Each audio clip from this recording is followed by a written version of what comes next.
Hello दोस्तों, heart attack के time blood sugar levels का कैसे मैनेजमेंट किया जाता है आज इस पर बात करेंगे। जब भी कोई पेशेंट हार्ट अटैक लेके आता है तो अक्सर उसके ब्लड शुगर लेवल्स बहुत हाई होते हैं।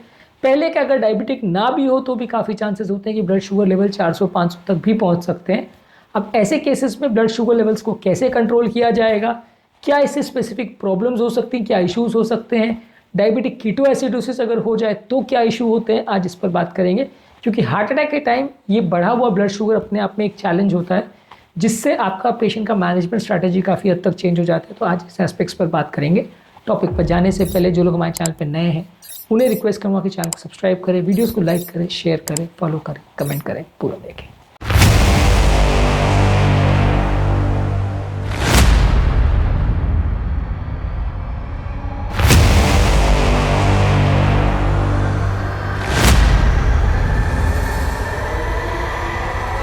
सबसे पहले तो जब भी कोई व्यक्ति हार्ट अटैक लेके आता है तो उस समय बॉडी के स्ट्रेस हार्मोन्स की वजह से ब्लड शुगर लेवल्स बढ़ जाते हैं।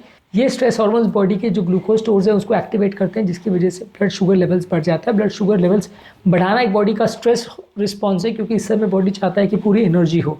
हार्ट अटैक को भी बॉडी एक तरह से क्राइसिस मानता है क्योंकि बॉडी को नहीं समझ में आता कि ये क्राइसिस क्यों आया है, ये पहले का पेशेंट डायबिटिक था या नहीं था। पेशेंट को ऐसा लगता है कि कुछ तो भी गड़बड़ है जिसकी वजह से ब्लड में ये स्ट्रेस हार्मोन्स बनते हैं पेन की वजह से और इससे ब्लड शुगर लेवल्स बढ़ता है। जितना ज़्यादा पेशेंट का बेसलाइन पेन होगा उतना शुगर लेवल्स बढ़ सकते हैं।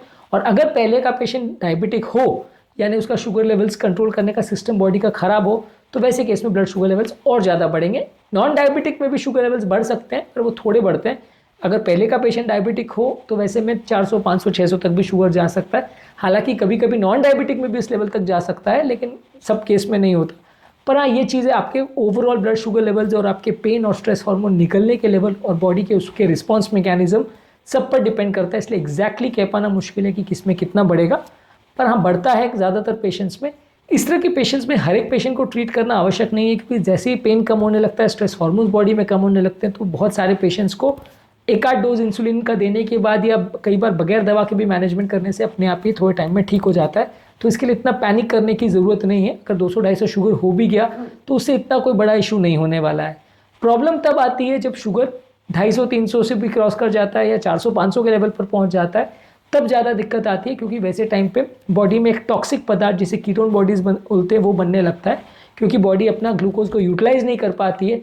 इंसुलिन रेजिस्टेंस हो जाता है जिसकी वजह से बॉडी में कीटोन बॉडीज बनने लगते हैं और ये कीटोन बॉडीज जब एक्सेसिव हो जाते हैं तो आपकी बॉडी को नुकसान करने लगते हैं।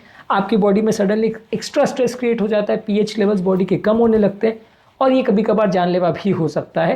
तो ऐसे केसेस में मैनेजमेंट करना बड़ा मुश्किल हो जाता है जब शुगर लेवल्स बहुत हाई हो जाए और खासकर तब जब डायबिटिक कीटोएसिडोसिस हो जाए तो उसको रूटीन कीटोएसिडोसिस जैसे मैनेज करना पड़ता है। यानी कि पेशेंट को बहुत ज़्यादा एक्सेसिव इंसुलिन आपको देना पड़ता है, एक्सेसिव सलाइन देना पड़ता है ताकि कीटोन बॉडीज फ्लश आउट हो जाए और उस तरह से मैनेज करना पड़ता है। डायबिटिक कीटोएसिडोसिस के डिटेल मैनेजमेंट पर हमने डिटेल वीडियो किया है जो कि आप हमारे चैनल पर देख सकते हैं। लेकिन एक इसमें और इशू तब क्रिएट होता है जब एक कीटोएसिडोसिस हार्ट फेलियर के प्रेजेंस में क्रिएट होता है तो फिर मैनेज करना और मुश्किल हो जाता है। अभी ऐसा क्यों होता है? इसका बेसिकली चक्कर ये है कि जब पेशेंट को हार्ट फेलियर होता है तो आप पेशाब बढ़ाने की दवा देते हो जो कि बॉडी का एक्सेसिव पानी निकालती है। जब कीटोएसिडोसिस होता है तो आपको बॉडी को पानी देना पड़ता है जो कि कीटोन बॉडीज को फ्लश करे। यदि कीटोसिस वाले पेशेंट को आपने पेशाब बढ़ाने वाली दवा दी तो कीटोसिस बढ़ जाएगा और यदि हार्ट फेलियर वाले पेशेंट को एक्सेस पानी दिया तो कीटोसिस बिगड़ जाएगा। तो इसलिए ये कई बार एक तरफ कुआं एक तरफ खाई वाली सिचुएशन हो जाती है कि आप पानी दो तो भी फंसे और नहीं दो तो भी फंसे। तो ये एक डिफिकल्ट सिचुएशन हो जाती है जब हार्ट फेलियर भी है, मैसिव हार्ट अटैक है और साथ में शुगर लेवल्स भी बहुत हाई हैं तो दोनों को मैनेजमेंट करना मुश्किल होता है। फिर बैलेंस करके चलना पड़ता है कि आप साथ में इंसुलिन देते जाओ, शुगर लेवल को कम करते जाओ, थोड़ा थोड़ा सलाइन दो, अगर पानी भरने लगे तो फिर पेशाब का इंजेक्शन दे दो, फिर थोड़ा सलाइन दो, इस तरह से कम के मैनेज करना पड़ता है। पर जब तक ये शुगर लेवल्स अपने आप कंट्रोल नहीं आ जाते जिसमें कि लगभग 24 से 48 घंटे भी लग सकते हैं तब तक थोड़ा रिस्की रहता है। और ऐसे केस में आप बहुत अग्रेसिव जाके इंसुलिन को दे के भी कंट्रोल नहीं कर सकते। आप ऐसा नहीं कर सकते कि 500 शुगर है तो चलो 200 यूनिट इंसुलिन दे दिया सीधे उसको 100 पे ले आए, वैसा नहीं कर सकते क्योंकि बॉडी का पोटेशियम लेवल्स और इलेक्ट्रोलाइट लेवल्स बहुत ज़्यादा फ्लक्चुएट करता है ऐसे केस में। और यदि आप बहुत ज़्यादा इंसुलिन देते हो ऐसे केस में तो उसकी वजह से भी सडनली जान का खतरा हो सकता है। तो इसलिए आपको थोड़ा धीरे धीरे करके घंटा आधा घंटा उसको धीरे धीरे करके फ्लश आउट करना पड़ता है, धीरे धीरे करके शुगर को कम करना पड़ता है। हर घंटे में आप 50-100 लेवल्स को कम करोगे, मतलब 400 से 350, 300, 250, 200 ऐसे करके लेके आओगे, और 12 से 24 घंटे में आप शुगर लेवल्स को 100 या 150 के लेवल पर लाने का प्रयास करते हो। बहुत हड़बड़ाहट में करने का प्रयास करेंगे तो वो भी काउंटर प्रोडक्टिव हो सकता है। इसके अलावा अगला इशू ये आता है कि ऐसे केस में आप दवाइयों का कौन सा प्रयोग करते हैं। ज़्यादातर इस तरह के केसेस में आप इंसुलिन का प्रयोग करते हैं, रेगुलर इंसुलिन जो कि शॉर्ट एक्टिंग होता है, उसको आप इन्फ्यूजन में देते हैं और उससे कंट्रोल करने का प्रयास करते हैं। ऐसे केस में डेपैग्लिफ्लोजिन यानी SGLT2 इनहिबिटर्स जो कि ज़्यादातर हार्ट फेलियर पेशेंट में दिया जाता है, और मेटफॉर्मिन, इन 2 दवाइयों को अवॉइड किया जाता है जो कि डायबिटिक कीटोएसिडोसिस में और एसिडोसिस कर सकते हैं, नुकसान पहुंचा सकते हैं। इसलिए ये 2 दवाइयों को अवॉइड किया जाता है जो कि रेगुलरली बाकी डायबिटिक्स में दिया जाता है, पर अगर डायबिटिक कीटोएसिडोसिस होता है तो ये 2 दवाइयों को अवॉइड करते हैं। ज़्यादातर इस तरह के पेशेंट को सलाइन और इंसुलिन इसके कॉम्बिनेशन से ही ठीक करना पड़ता है। सलाइन देके आप कीटोन बॉडीज़ को फ्लश करते हो और इंसुलिन देके शुगर लेवल्स को कम करते हो। जैसे जैसे स्ट्रेस हार्मोन्स कम होते जाते हैं, शुगर लेवल्स अपने आप कम होते जाते हैं। इस दौरान आपको कंटिन्यूस मॉनिटरिंग की ज़रूरत है ताकि पेशेंट का ब्लड शुगर लेवल्स बहुत कम नहीं हो जाए। कितना कम हो रहा है, सही तरह से कम हो भी रहा है या नहीं हो रहा है, इंसुलिन का डोज कम ज़्यादा करने की ज़रूरत है या नहीं, ये सारी चीज़ों को आप कंटिन्यूस मॉनिटर करते रहते हो। और आप साथ में ये भी कोशिश करते हो कि बहुत ज़्यादा शुगर को ना कम करो, क्योंकि कई बार बहुत ज़्यादा अगर शुगर कम हो गया और पेशेंट हाइपोग्लाइसीमिया में चला गया तो वैसे में और नुकसान भी हो सकता है, हार्ट को भी, बॉडी को भी, ब्रेन को भी, सबको नुकसान हो सकता है, जिसमें कि जान का खतरा हो सकता है। तो आप शुगर वैल्यूज़ को कम तो करते हो लेकिन ओवर एग्रेसिवली नहीं करते हो, धीरे धीरे करके ही करना पड़ता है।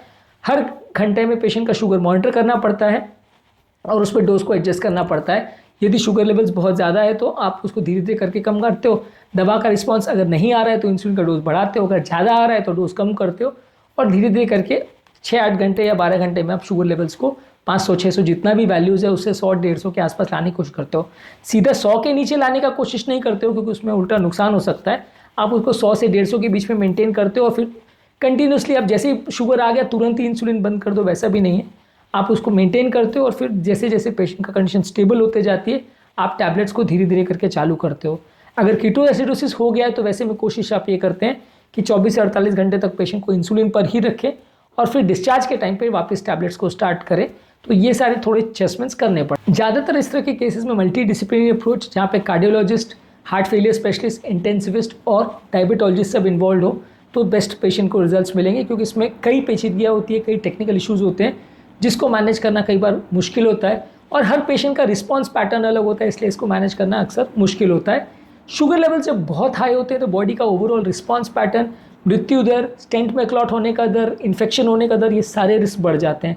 तो इसलिए ये मैनेज करना अपने आप में काफ़ी मुश्किल होता है। और जब कभी हार्ट अटैक के पेशेंट में शुगर लेवल्स 500-600 के आसपास होते हैं तो वो काफ़ी एडेड प्रॉब्लम्स क्रिएट करता है, जिसमें सिंपल हार्ट अटैक का मैनेजमेंट जो है वो कॉम्प्रोमाइज़ हो जाता है और जो स्टेंटिंग या दूसरा ट्रीटमेंट आपको करना होता है वो अक्सर काफ़ी डिफ़िकल्ट हो जाता है।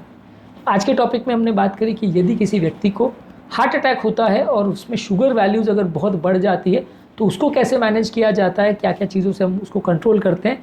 ज़्यादातर इसमें भी वही है कि हम ओवर अग्रेसिव ट्रीटमेंट नहीं करते, मैनेज करके लगभग 100 से 150 के आसपास शुगर वैल्यूज़ को मेंटेन करने का प्रयास करते हैं।